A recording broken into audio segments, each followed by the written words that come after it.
right, guys, join me here on the program is a good friend of mine. You know him from Morning Combat, his own Substack, of course, his live chats. LT, welcome to Submission Radio in the heels of the end of an era, the ESPN era.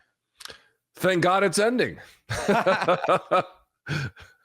There's been good times. There's been good times. I don't want to be ungrateful. There's been some great times, but I'm glad it's ending. I'm glad it's ending. I think it's kind of like, you know, the tires were a bit flat there towards the end of the car trip. And, you know, it's good to see the car get a little bit of a fix up before we go into the next season of the UFC at Paramount. Before I get to that, man, I just watched the Tom Aspinall interview with Ariel, and man, has he had a crazy sort of 24 hours, 48 hours. He obviously released the video of him sort of walking through the park and talking to like a cameraman about his injury. Then we saw an additional video that Crown had of him actually being in the doctor with all the reports. And then today, obviously, the interview with Ariel Helwani.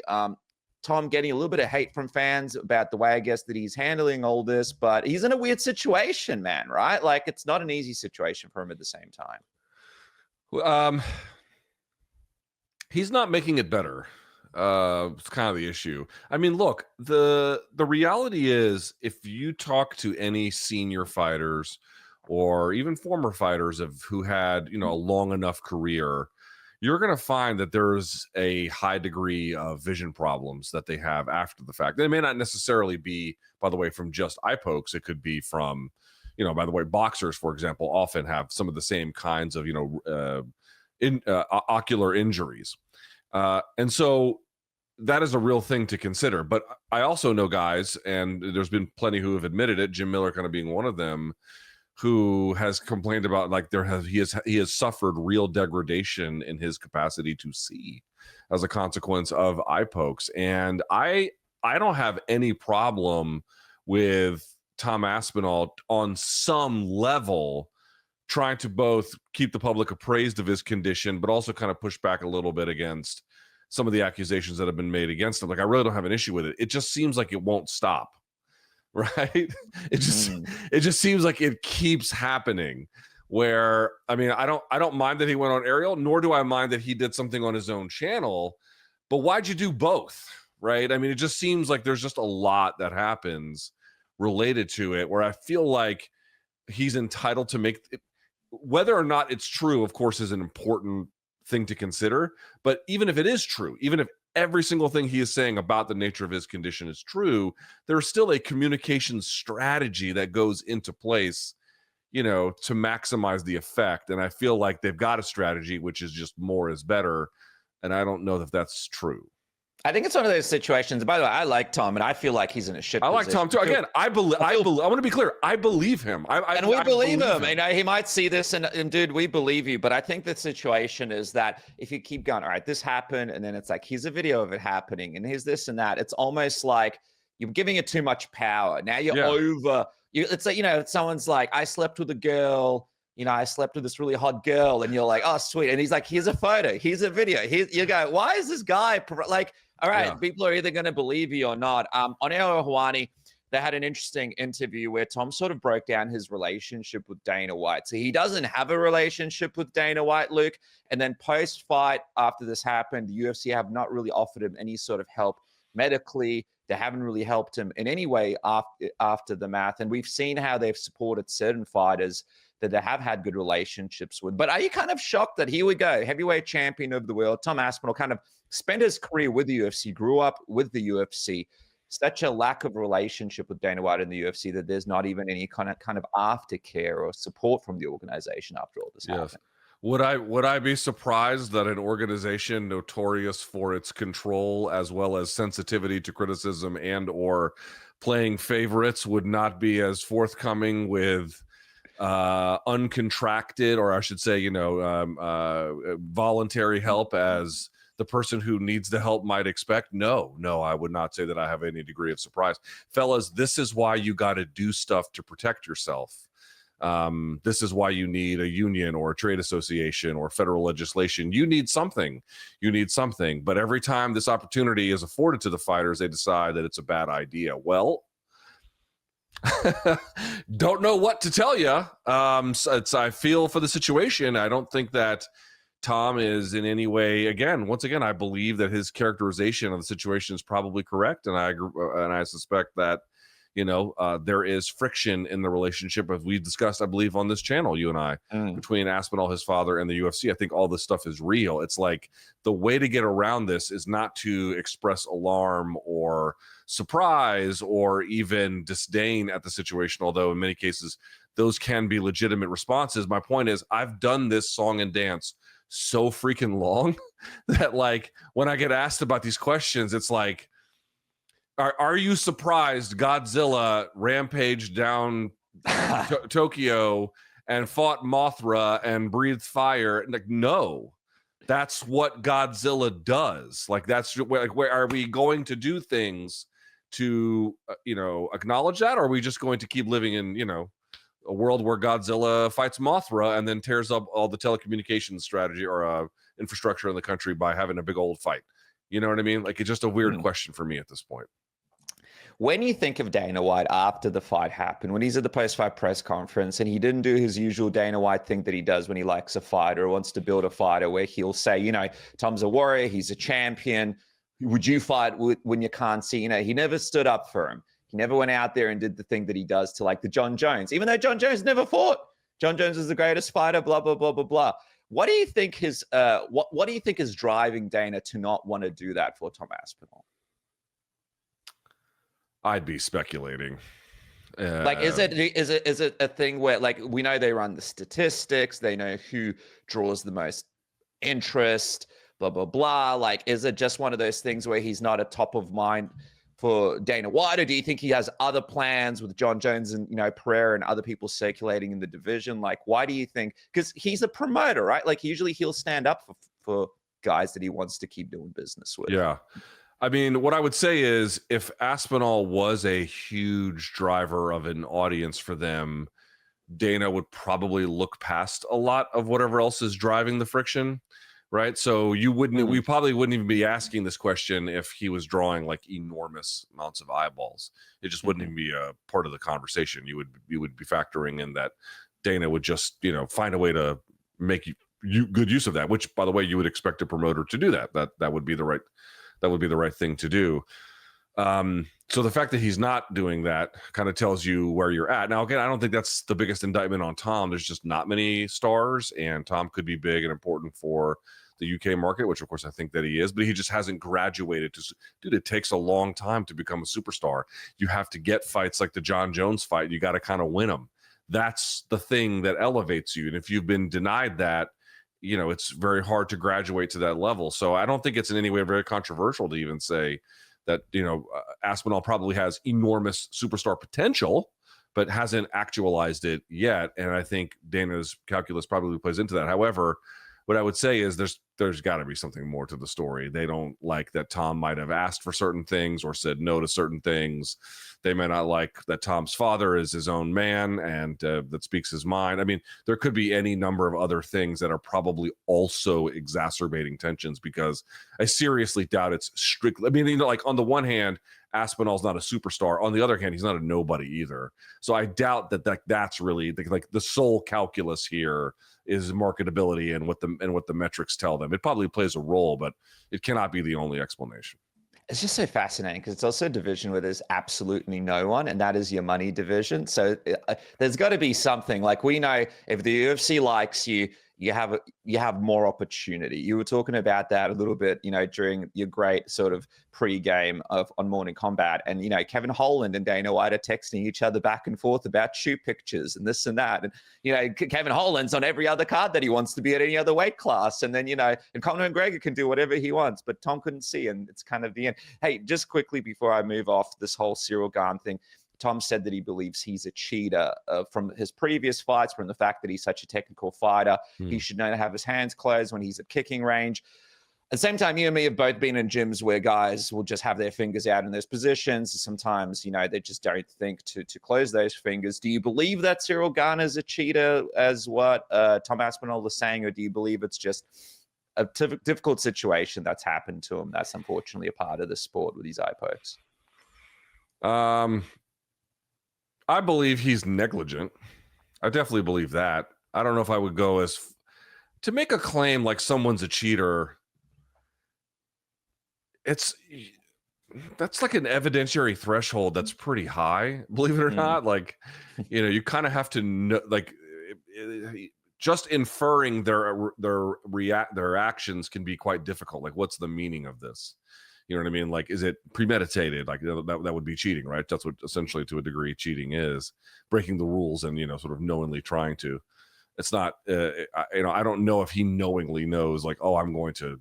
Not that he knows he's not breaking the rules, but he's doing it on purpose. However, do I think he's acting in a negligent way, or he maybe too lazy, or some other explanation? He's not employing best practices around, hand shape and finger, I don't know what the word would be, maintenance, distance, whatever, but certainly, making sure you're acting in a way that the rules require to minimize the risk of poking your opponent in the eye. Do I think he takes that seriously? I would say that the evidence suggests he probably doesn't, right? Or at least not as seriously as he should. So I'm happy to say he's probably negligent, but I think that cheating gets thrown around a lot, and of course there's probably a ton of it, yes, and it may in fact be true. Like, I'm not even saying it's wrong. Just as a general rule, though, like, to accuse someone of cheating, to me personally, it requires a pretty high evidentiary bar. But I don't know what the problem is with saying he's negligent. It's the same result. Whether he's negligent or whether he's cheating, it takes you to the exact same place. And either way, it's unacceptable. So, that's kind of where I come down. Should have been a DQ, I reckon. But anyway. Yeah. Just at least to do that. Hey, Oscar Willis was on Morning After a couple of days ago, threw a crazy scenario at us, which me and Jed, which was Alex Pereira versus Ciryl Gane for the interim heavyweight belt, being potentially a scenario here. I didn't even think about this, but yeah, Pereira wants to move up to heavyweight. It's a pretty good matchup, right? Pereira and Gane, in terms of, okay, that is not the area that Pereira lacks in. And if John Jones isn't going to be able to come in and jump in earlier or whatever, dude, I think in this era of the UFC where they're making these crazy fights, is it so crazy to think that this could potentially be it while Tom Aspinall is getting eye surgery or whatever and he's away from the action? I love that fight. I've talked about that on my live chat, actually. I love that fight. Again, whether it's the preferred one or the one we would like the most, perhaps not. But in a world where, given some realities, Tom could be out, John Jones not going to do this, that, and the other right away, you got to kind of make use of the puzzle pieces that you have. To me, as you indicated, this is an area where they have a lot of different applications of it, but there's a lot of symmetry between their skill sets in terms of both being strikers, and that kind of a thing. I do think Gane might try to test Poaton's wrestling, in part because Gane makes a lot of, suboptimal decisions. Not that testing Poaton's wrestling is bad by itself. I can just imagine that the way that Gane might do it would be like the worst way to do that. Gane is like, he's got a little Johnny Walker in him, just a little bit. You know what I mean? A little splash of Johnny Walker in that drink. It's not Johnny Walker. Remember his last fight? Like, didn't he just like immediately take bottom position right away? Gane's not that bad, but he's got a little of that in him. The point I'm trying to make, though, is that also would make for a fun fight against Poaton. Also, Gane is athletic. You could certainly say that. Very athletic. When he wants to, he can fight at range really well. When he's used to dealing with big punchers, like, I don't know. I feel like that's an interesting one. Poaton has really nothing to lose by going up there. If you lose to Gane, okay, you lose out on the opportunity for a John Jones fight, but it doesn't really harm his legacy. He's already a two-weight champion. He's already completely overperformed relative to even the high expectations that he came in from after his stint as a double champion glory. So, like, yeah, I got to be honest. I think that fight could actually be really fun, really cool, big for either guy. And if that's what the best we can make do with, I'd be happy to take it. And if you're looking for credibility for Alex Pereira and he goes out there and does beat Ciryl Gane because it's a really fun matchup, you do it by having him fight Gane, right? Like, if he beats Ciryl Gane, a lot of people feel like Gane is the guy that gave, Tom Aspinall, whatever, a little bit of a fight before that fight got stopped. It gives him a lot of credibility in that division. And if they want to do this John Jones fiasco, at least maybe that builds towards it a little more. But all in all, yeah, it just feels like the UFC is looking at this and potentially considering it, especially with Justin Gaethje versus Paddy Pimblett kicking off the big pay-per-view in January. I got to ask you, Luke, when it comes to the odds here, I'm curious. FanDuel has Pimblett as a minus 230 favorite against Justin Gaethje, who's plus 176 underdog. I saw someone somewhere on social media, though, an interesting point made about Paddy, where this guy has no wins over any of the top 10 lightweights right now in the division. People are sort of saying he's had one of the easiest runs to the belt in the lightweight division history. Are you surprised that the odds have Justin Gaethje as an underdog here? No. Maybe first of all, the line's going to the line certainly will move to a degree. I suspect it will narrow a little bit as we get closer. So the degree to which Justin is an underdog now, that might narrow to where we're asking a question about very, a different kind of odds situation, but not necessarily. I mean, his last win, his last good win. I mean, the Fiziev win was nice, but the good win was, of course, the same day as Crawford Spence, July of 2023, when he beat Dustin. And of course, he's only fought twice since then, but we had that devastating loss to Max. What I'm trying to make is, the dude's got a ton of miles on him. You could have argued prior to that he might have been kind of peaked. He certainly peaked and slowing down to a degree. I think definitely he's still a viable guy, and I think he is a dangerous threat, but I don't think anyone would argue this is the very best version of him, nor the freshest. And then for those reasons, that makes him vulnerable to a degree. Now, of course, on the feet, nevertheless, you're still going to favor him heavily over Paddy, but Paddy's very good at achieving the back and then maintaining the back. He's big for the weight class, which is kind of surprising me coming up from featherweight. He's really filled out as a lightweight. He is certainly vulnerable on the feet, but just watching Gaethje just really not invest in his ground game, and more to the point, like watching Khabib, if you recall what he did in that takedown that Khabib got him in, where he finally submitted him, he shoots the takedown and Justin sprawls. It's a good sprawl, but Khabib doesn't even try to finish the takedown. He just puts his hands together and then circles to the back. And at that point, he puts weight on Justin. Justin puts his hands down. But when your knees and hands are down because you're being forced down, you're creating a stable structure for someone to climb. So what does Khabib do? He goes right to the back, right? You know what I mean? Like this is what I'm talking about. Like there are ways in which the kinds of things in wrestling that may not work ordinarily, or at least, absent some of the rules in MMA anyway, especially obtaining the back. It's like, dude, like Paddy has a lot of problems in his game. He's got a lot of defensive lapses, but we can't be blind to his strengths. We can't just say that they're not real. Like he does have some strengths, achieving the back, physically getting there to a degree, but finding good opportunities there, even from bottom in certain cases, it's pretty good. And once he gets it, he's very, very good from there. That just seems like it could be a bit of a bad matchup for Justin Gaethje. It's interesting because I think the youth plays a big factor in there too. Like you mentioned Gaethje's run, but then Paddy's kind of grown into the division, even though he's always been cutting weight. Like Michael Chandler, he looked big, right? He looked big in that division. And also he looks durable. But it's also one of those situations where a lot of people feel like it's a crazy path for him to this belt. Do you feel like he's deserving of this opportunity against Justin Gaethje?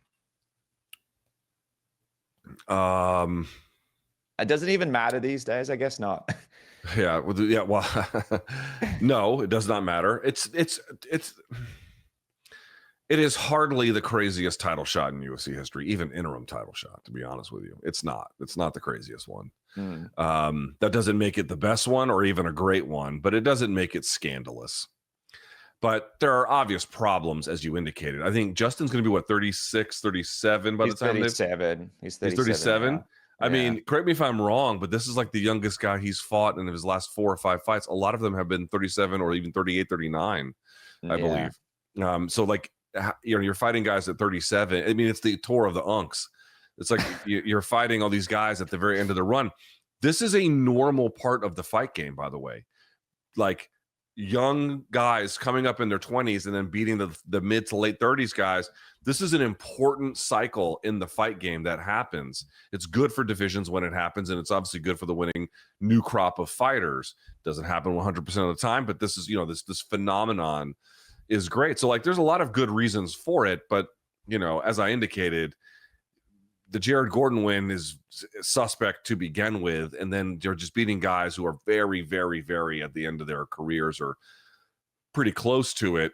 The other part of that offensive cycle is, do you have to beat a bunch of old guys to ascend? You typically do, but then you have to start beating the really, really good contemporaries. Justin feels like maybe a compromise between the two. He's still kind of on the older side, but he still has a little bit of vitality left. It's still not the right one. The right one's going to be Armin. The right one's going to be Ilya. That's who he has to beat. And those are the ones that I don't think he has much of a prayer on, but I guess we'll see, you know. All right, guys, I want to thank some sponsors. First up, Manscaped. Of course, you know, the holidays are here, which means it's time to give the gift of smoothness. And Manscaped is your place to go for all the smooth tools that you could imagine. Right now, Manscaped's Performance Package 5.0 Ultra is the perfect gift for yourself this Christmas holiday or this festive holiday or that special person in your life. You guys have the Lawnmower 5.0 Ultra groin and body hair trimmer. You also have the Weed Whacker 3.0 ear, nose, and eyebrow trimmer. This thing is a must-have. You get the Bowl Aftercare, including the Crop Soother, the Bowl Aftershave Lotion, the Crop Preserver, anti-chafing bowl deodorant will keep you fresh, comfortable. Boxers 2.0 and the Shed 2.0 toiletry bag. And by the way, I wear the boxers all the time. They're so comfortable, and I still use my original toiletry bag whenever I travel everywhere I go. It's an absolute must-have. You put all your stuff in there. So jump on Manscaped right now. Use the code with submission, support this program, get 15% off and free shipping now. Hurry, because the festive season is here and Manscaped has you sorted. I talk to you guys about my friends at NordVPN that have you sorted with the best VPN going into next year. You want to watch Netflix from around the world. You want to get the cheaper flights, the better deals on all your different passes, subscription services, access to sporting events for free, without having to pay locally for them. NordVPN has you sorted. Right now, if you go to nordvpn.com/submission or click the link in the description below, you get extra 4 months for free on the 2-year plan. Also, don't forget, Nord's got a 30-day money-back guarantee, but I'll guarantee this for you. You guys won't regret it because NordVPN has the best app in the game. That's right. For a VPN, you quickly choose your location, where you want to do it from. Boom. And it's done very, very easily. Of course, you get the extra security protection for free with your NordVPN deal. But also, don't forget, VPNs are essential right now. You got people stealing your information online. They're following everywhere you go. They're taking your credit card information. All of that stuff that you have to then reset all your passwords, get a new credit card, have to worry about who's snooping on you when you connect to public Wi-Fi. Have your NordVPN on, have yourself protected, and have access to all of the best content around the world without having to subscribe to about 5 different platforms, 5 different places, or not be able to watch the content that you want to watch from America or different parts of the world, as we're in the NBA season, fighting season, and all sorts of other seasons kicking off next year as well. NordVPN is a VPN for you. Jump on right now. Get this exclusive deal. This is the last month that it's available. Jump on before you miss out and also support this program. And then finally, speaking of supporting this program, our friends Saily are back on board. And I don't know what to tell you guys because I am so happy we got Saily back on board. I know you guys are getting ready to travel all around the world. You don't know what to do with your phones. Some of you are upgrading to various plans that charge you as high as 10 or 15 or 20 or even more per day just to keep your phone because you don't want to line up in the airport, replace your SIM. Well, Saily is here right now. You guys can download the Saily app right now and use code submission at checkout to get 15% off your first purchase. And by the way, and that link is below, but by the way, we are talking about ridiculously cheap rates for you guys to basically download an app on your phone and then wherever you go in the world, use it like normal. I have to say, I'm a huge fan of this. I use this whenever I go to New Zealand, or other parts of the world. This holiday season, go to saily.com/submission, 15% off your first purchase. Try it today. I guarantee you, you won't want to use another eSIM. Saily.com, having you sorted. And now, boom, back to the program. You can understand, though, you know, they're kicking off the year. They want an exciting fight. This will be an exciting fight. And also, Justin Gaethje wanted to retire. That fixes that problem. So they're just sort of. By the way, very quickly, Gaethje versus Pimblett is not a bad fight. It's just Fun a question fight. about it's just a question about whether it's the appropriate fight to have a Mm. as a main event or with an interim title. That's all. And by the way, for Justin Gaethje, this is best case scenario. You're fighting for the interim belt. You're not fighting to pour your arm in for it, right? He's fighting Paddy Pimblett. This is going to give him a good opportunity to show us where he's at. Just on the flip side of the coin, Alex Volkanovski versus Diego Lopes, too. Just very quickly, Alex Volkanovski as well, 37 years old. Let's see, his birthday is in September, so he'll still be 37 by the time he fights Diego Lopes. But this is a weird rematch because I know you're going to tell me Diego Lopes has a big market. The UFC are sort of banking that if he wins, he can be their new big champion. But are they looking at this rematch as a big opportunity for Lopes to win? Like, wouldn't there be isn't there a scenario or an argument here if Lopes goes out here and gets dominated by Alex Volkanovski once again, this damages him more than if Volkanovski, for example, beat Lorne Murphy and then retired, and then Lopes went up and won the belt off Lorne Murphy? Is this what is the thinking here from the UFC? Are they giving Lopes actually a big shot in their minds of winning against Volk in a rematch where he basically dominated Lopes in most of the fight? What is the reaction in Australia to that fight?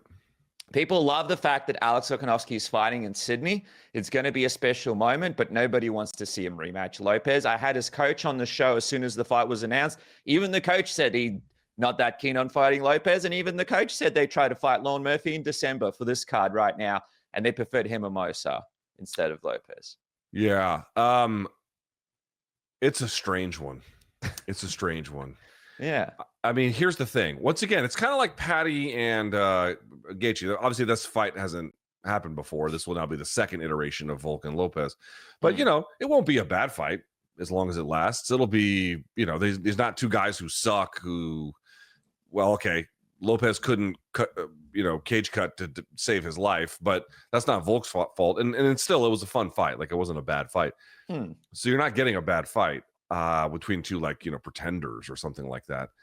But it's a strange one. I mean, I'm not privy to how UFC matchmaking, what factors go into UFC matchmaking beyond the obvious, who's available, who they want, who's marketable, who's not. I don't mean that.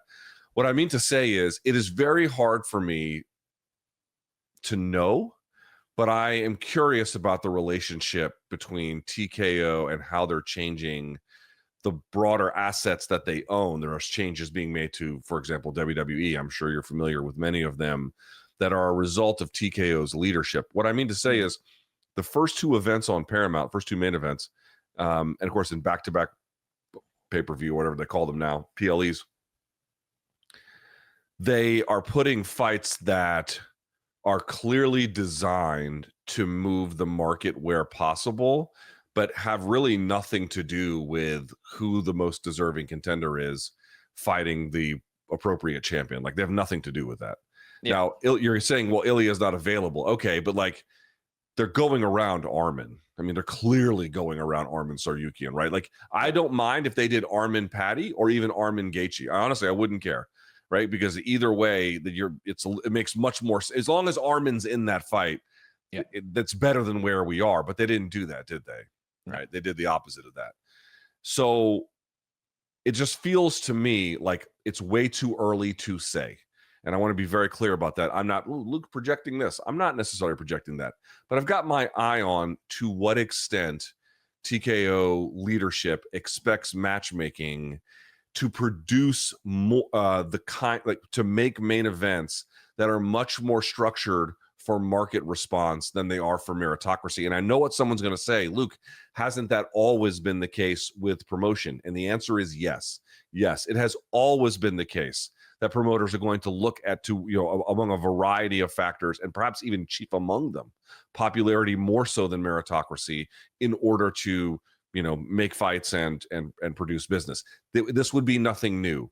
My argument would be the degree to which they are leaning into that might be changing, right? The proportion of which those factors once clearly mattered might now matter even more. It is too early to say. 2 events in, got a 7-year deal ahead of us. We'll have to see. But I worry a little bit because some of the things that they're doing in the other parts of the TKO asset family is value extraction, right? At the ticket line there, it's value extraction with merch and other forms of, you know, advertiser activations. It's just a value extraction when they do these deals with these, you know, tourism boards / commissions. Like they got one in Australia, but they've got them everywhere. That's value extraction. They're just going to places and they're trying to find ways to pull as many dollars out of the pot as they can. Again, promoters have always done that, but I think I'm a little bit concerned about the degree to which that has even risen more and what that might mean. So let me just end this by saying, too early to tell, something to pay attention to. It's interesting because I'm in marketing. I've been doing it for, I don't know, like 15 years or something. So I understand what they're doing. They're looking at the statistics. They're going, Paramount paid us this much money, and we're guaranteeing them the biggest fights possible to hit the demos, to get the signups, blah, blah, blah, blah, blah. They got data behind it. But they're playing Moneyball, right? They're playing Moneyball. They're trying to get on base a little bit, and they're not getting the feel for what's actually happening here. Because like I said, Diego Lopes can go out there, get destroyed again. And even though they get that quick thing, maybe that's going to impact his career going forward after Volk retires. But at the same time, I think there's also an argument here because there's been backlash from fans that a Murphy fight with Alex Volkanovski in Sydney would have, even though Murphy doesn't get the same stats, whatever, in Mexico or whatever, would have been a more fan-friendly fight. It just feels like fans would have been more excited about this. There wouldn't be as much backlash, right? At the very least. I mean, I think Volkanovski here. This is something I don't know if anyone else will agree with what I'm about to say, but it's something that's been on my mind. Well, no, I mean, seriously. What is it? It's something that's been on my mind a little bit, and I think about it a lot. Even outside of MMA, although MMA in the way that and by the way, this is true for PFL as it is true for UFC, but it's true just for entertainment more broadly in our lives right now with, for example, Hollywood studios leaning on familiar IP just to iterate it in so many ways to get as much content as possible, and UFC is making as many shows as possible, and Spotify and YouTube Music just creating these like endless streams of music where what they just want to do is keep you on the platforms as much as possible, watching as much as possible. But it's not really an investment in quality. It's an investment in how much of an IV drip you're just constantly getting, but it's not an IV drip of like the highest kind of thing. And what I mean to say is it probably does make sense for the UFC on some fundamental level to make sure that they're massaging other markets where possible by having interesting contenders and bouts of relevance. And I'm not saying that makes sense that they should just shoehorn Diego Lopes back in. But like, if you're trying to be everything to everybody, we're not just going to be a brand that's big in certain markets. We're going to be a brand that's worldwide everywhere. Oh, that sounds great. Well, now you have worldwide demands that you have to satisfy, right? I mean, it just feels like we live in a moment in time where all of the people in charge of entertainment, they're just trying to scale as much as possible. I mean, look at the NFL, for example. The NFL opened the season in Brazil. They're in Mexico City. They went to fucking Spain. Why the hell were the Washington Commanders playing the Miami Dolphins in motherfucking Spain? You know what I mean? It's because they just want to, they're just this desperate need to scale. And one time I've been thinking to myself, you know what I really want? I want someone who wants to make something great, whether it's, movies or anything else, and doesn't want them to scale. They just want them to be good in a way that is enduring, but valuable and curated and special, rather than we're just going to make as much of it as possible and then just IV drip it, all the time, or have these demands that pull us in a million different directions so that you end up just getting this kind of like very confused product at the end. I feel like this is not in any way exclusive to the UFC, but I feel like they suffer from this problem, personally speaking. Do you reckon there's people who are in the room that decided to come up with this Taylor Rousey boxing match? The drippy people. Do you reckon they're the drippy people who were in the room? No, I think this is a little different. This is a little different because that's different. Actually, that's quite kind of. I mean, it's still Drek, but it's at least that's like one big night. You know what I mean? Like, we're gonna have one big night versus, imagine we're gonna do like a whole, 24 weeks of a reality show with it, and again, just trying to make as much content as possible to just keep you on platforms. No, it's not that. It's terrible in other ways. It's a fucking terrible idea. Like, I just Awful. I mean this genuinely. What would be the point of having an athletic commission so where the government has a vested interest in regulating the sport for the protection of the state's interests as well as private enterprise and citizens and the safety of the athletes themselves? What would be the point of creating this kind of apparatus around the sport if they can't say no to a promotional idea that is risky and stupid? Like, in other words, if you've got something that is so textbook irresponsible and you can't say no to that, what can you say no to? If you can't say no to that, like, I don't know why you're here. The whole point, like, for folks who don't know, the promoter has to, like, I mean, there's a formal process for it, but the long story short is the promoter, any promoter who's regulated by any territory, whatever it may be, they have to turn in, you know, basically what the fights are that they want to promote, and the commission has to review them and approve them. Now, again, some of this can be rubber stamped, and it's not as, thorough a process as it necessarily should be. But this is like a high-profile main event, right? This is not some like, hey, some nubber-ass card in the middle of nowhere. This is the opening prelims. Like, no one really checked. No, these are well-known entities.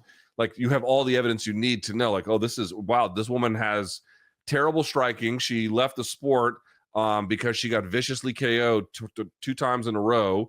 She has complained about concussions that she had from judo prior to her fighting career. She then was explicit. Concussions and traumatic brain injury forced her out of the sport, as well as limited her time in WWE, and was exacerbated there as well, and has been off, hasn't fought in 9 years. Yeah, let's get her in a boxing match with arguably the greatest women's boxer alive today and maybe ever. Like, who the fuck? This is, you know what I mean? Like, if you can't say no to this as a regulator, we don't need regulators. This is what regulators are for, to be like, this is the dumbest fucking idea I've ever seen in my life.